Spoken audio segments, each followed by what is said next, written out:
What's up, Lego builders? Welcome back to Coconut Brick Studios. I often get asked how and where I get so many shock troopers, and it's a great question because Lego only ever put their printed visor shock trooper in one set, the 2014 Police Gunship, and as a result, that minifig is very rare and expensive. If you want to buy just one in new condition, that's going to set you back around $100 US.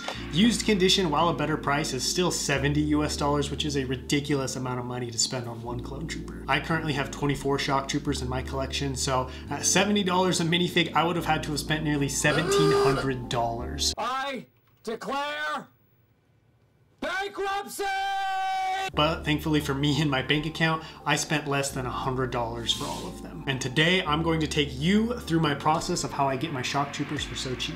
And don't worry, they aren't cheap knockoffs, these are the real deal. So if you're excited to see how I hack the system, don't forget to execute Order 66 on that like button and let's get started. This whole process starts with decals, which are small stickers that are cut out, applied, and sealed onto blank minifigure parts. I get all mine from Thick's Fig Shop. It's a great store with a wide range of decals, blank minifig parts, accessories, and most importantly to me, great customer service. I mainly get the Phase 2 realistic style shock trooper and regular grunt decals because that's what will make up the majority of the clones in my Coruscant mock. I bought realistic style decals because I wanted my decaled clones to match my official Lego clones, which are mostly realistic style, so my army would look cohesive. And I wish Lego would adopt this practice as well and stop making new clone prints so much. Each sheet comes with everything you need from the arms to the helmet decals. I also get all my helmets and most of my black hands for the clones from this store. All the parts I buy for the minifig are official Lego except for the helmets, which are replica molds. You can get blank official Lego helmets, but they're much more expensive and you can't really tell the difference between the two, especially once they've been decaled. I'll talk about where I get the bodies, legs, and hips later. I decal on a rubber crafting mat so I don't damage my table with the knife. To apply the decals, I use an X-Acto knife, tweezers, paintbrush, sponge, and microsalt. I have a bowl of water next to the mat to get the decals wet and a couple of homemade stands to hold the finished decals. Today I'm going to be decaling a shock trooper and part of a realistic Phase 2 grunt. I get the legs, hips, and torsos from Bricklink, which is the cheapest place to find them. The torsos usually have some simple printing on them, but I can just take fine grit sandpaper and water and wipe them blank. I like to start with the torso. It's pretty easy to do and helps me get warmed up for some of the more difficult stuff. I know some people like to cut out all their decals first and then decal them, but I like to cut out the decals as I go. That way I don't have random decals lying around, getting in the way, or getting lost. Once the first piece is cut out, I stick it in the water so the paper will separate from the decal, then apply it to the torso. Once it's in the right spot, I press it on with a sponge to get rid of any air bubbles or creases and smooth everything out. The nice thing about decaling is if you mess up when applying, you still have time to remove it, move it around, and try again until it's in the right spot. This isn't going to be a full decaling tutorial, just an overview of my process, so I'm not going to show you everything I do or each piece as it's being worked on. The helmet is the hardest part for me. It's rounded surface with the indents of the cheeks and the front mouth section, which juts out, make it really hard to apply the decals smoothly without any creases. The shock trooper helmet is especially tough because it has double the amount of decals as a normal grunt, one of which is a thin red strip that runs along the ridge on top of the helmet. I saved the legs for last because they're the easiest, just one decal that sits on a fairly flat surface. After each piece is done, I stick it on the stand so I can spray it with the sealant. I need to swap out the bricks on one of my stands because there's getting to be so much sealant on the studs, they're too thick and they crack the legs when I stick them on. No! No! No! No! After everything is done, I let the decals sit for at least an hour before I seal them. I have waited up to 24 hours before sealing and they still turned out fine, and I've heard of people leaving them for even longer. Okay, while we wait for the decals to be sealed, I'm gonna carve some hips. This is where I keep a lot of my decaling stuff. We've got helmets, torsos, hands, decals are down here, all that good stuff.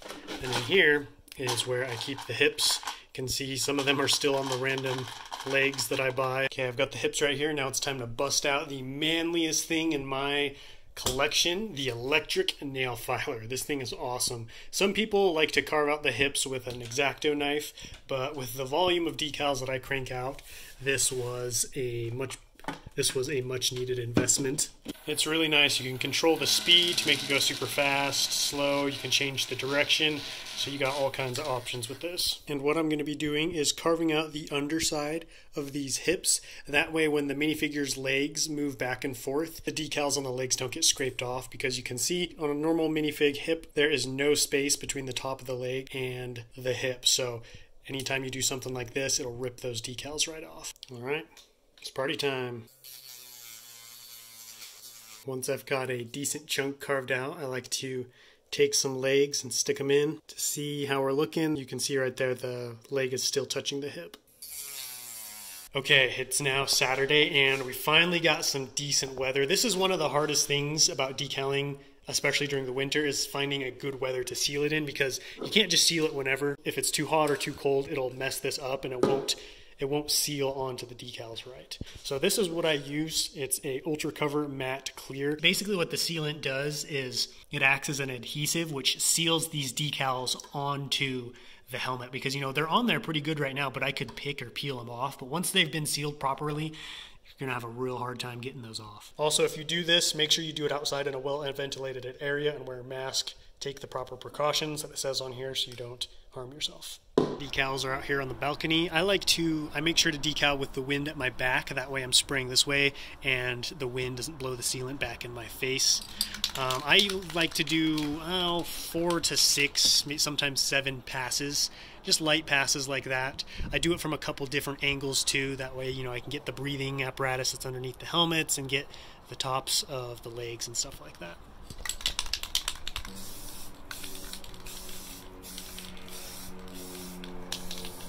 After they've been sprayed, I like to leave the decals alone for about 24 hours just to make sure they've really dried and sealed correctly. Then I assemble everything. Even though they're finished, I still try to be gentle when putting the minifig together so as not to mess up or scrape off any of the decals. Unfortunately, the legs on this shock trooper didn't get enough sealant or just didn't seal right, and I didn't notice, so I accidentally bunched up and ruined one of them while assembling everything, and the other one is starting to peel. So later I'm going to have to pull off the decal and start over with a new one and reseal the peeling leg. But other than that, everything else turned out great, and I have 2 more clones for the collection. Okay, here are all of the shock troopers I currently have and a good chunk of the Phase 2 grunts. In total, I have 24 of each, and by the finale of Coruscant, I would like to have 35 of each, which will give me a total of 70 clone troopers between these 2 types. As for a comparison of the 2, you can see right off the bat there is a difference in style between the printed and the decaled, and that's because this is the animation style. This was designed to represent the clones from the Clone Wars animated TV show,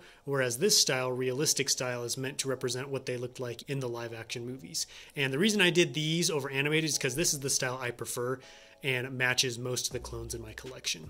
So this is the official Lego printed one, and other than that, you can see they compare very nicely. Like, this one doesn't look super messed up or skewed. If you get real close, you can see some mess ups on the arms, maybe a little bit on the helmet. I've been getting pretty good with these, so there aren't really any mess ups there, but from a distance, which is, you know, where most people will see them, or through a camera, you can't tell that this one's decaled. And imperfections aside with the decaled, even the printed ones have their share of mess ups. You can see right here the printing's a little bit off on this helmet, and if you go through your clone collection and look at your official Lego clones, you'll see there are mess ups on the torsos, helmets, stuff's a little bit off. That's just the nature of life, right? We live in an imperfect world. So all things considered, I'm very pleased with how these look. They are a perfect replacement for the official Lego clone. One thing I do want to note before we wrap up here is just because these clone troopers are so much cheaper when decaled doesn't make them worth it for everybody. The average price for these is $60 to $70, whereas the decaled one costs me about $4, sometimes less to make, but that's not accounting all the time and effort that goes into this. You know, it takes me about 30 to 40 minutes to decal a clone, then you have to let it sit. You guys saw that whole process just for one clone trooper. So just because it's cheaper in price, that won't make it worth it for everybody, but because I use clone troopers in such high volumes, the time spent is well worth how much money I save not having to buy the official Lego versions. So keep that in mind. You do also have to buy all the tools to start decaling. That being said, that wraps up this video. I hope you guys enjoyed my process of putting together a decaled shock trooper. Don't forget to let me know what you thought about this video in the comments as well. I'm curious to know, what do you prefer, the decaled clones or the official Lego clones? But all that being said, I will catch you next time, but until then, happy building.